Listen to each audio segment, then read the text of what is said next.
We completely support you, sir. ఈసారి నేను ఎన్నికల్లో పాల్గొనడం లేదు.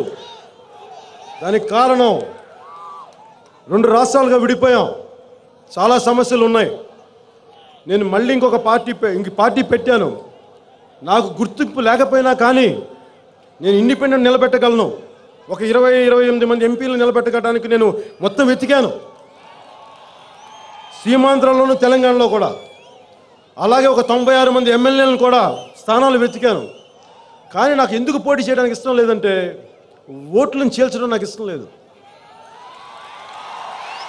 దయచేసి అర్థం చేసుకుని, నాకు ఓట్లను చీల్చడం నాకు ఇష్టం లేదు. అది ఏ పార్టీ అయినా కానివ్వండి. మీరు ఎవరినైతే నమ్ముతారో, మీకు ఎవరైతే మంచిగా అనిపిస్తారో మీరు వాళ్ళకి ఓట్లేయండి. నేను ఎప్పుడు మిమ్మల్ని ఏం అడగను.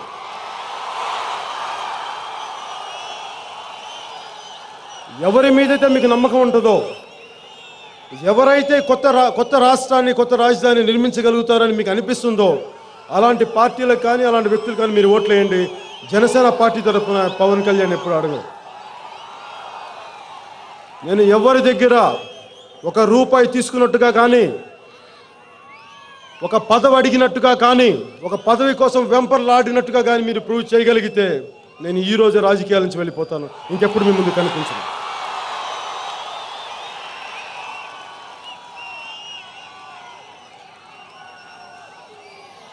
కానీ ముగింపు మాటగా ఒకటి చెప్తున్నాను.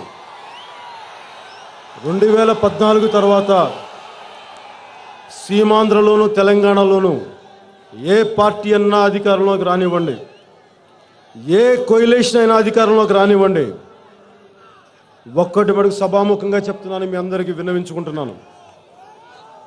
మీరు ప్రజా సమస్యల్ని పక్కన పెట్టి ఇలాంటి పిచ్చి రాజకీయాలు చేస్తే ఇప్పటిదాకా సిద్ధాంతాలే మాట్లాడిన పవన్ కళ్యాణ్, జనసేన పార్టీ, జనసేన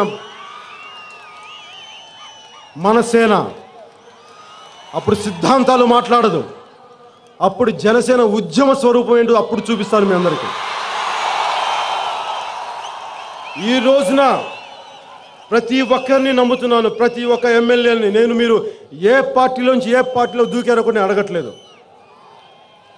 నేను మీ భవిష్యత్తు కానీ మీ అవకాశాలు కానీ నేను పాటు చేయడానికి నేను రాలేదు.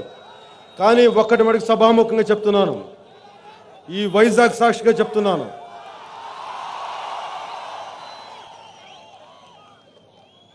మిమ్మల్ని అందరూ నేను జనసేన గుర్తుపెట్టుకుంటూనే ఉంటుంది, చూస్తూనే ఉంటుంది. మీరు ఏ మాత్రం నీతి నియమాలు తప్పిన రోజున అప్పుడు జనసేన ఉద్యమ స్వరూపం అప్పుడు చూపిస్తాను. అప్పుడు దాకా నేనేం మాట్లాడను, నేను వింటాను. మీరు తిట్టినా నేను పడతాను.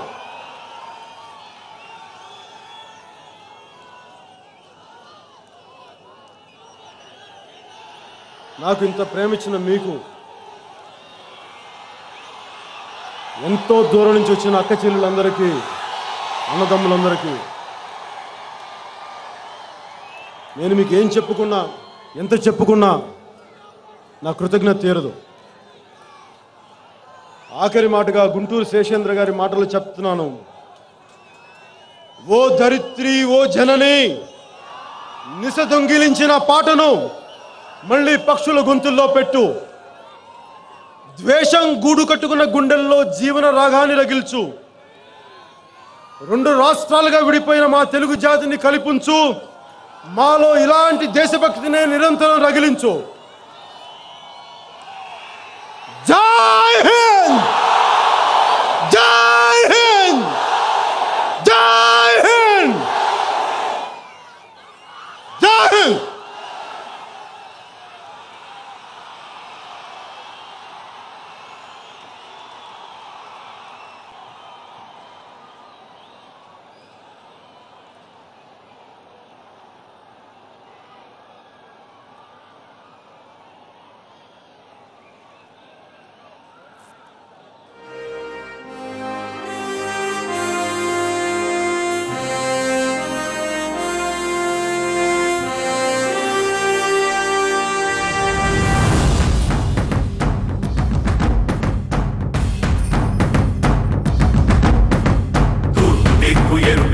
మార్పు కొరకు తల ఎత్తి ప్రశ్నించే హక్కే ఈ జనసేన.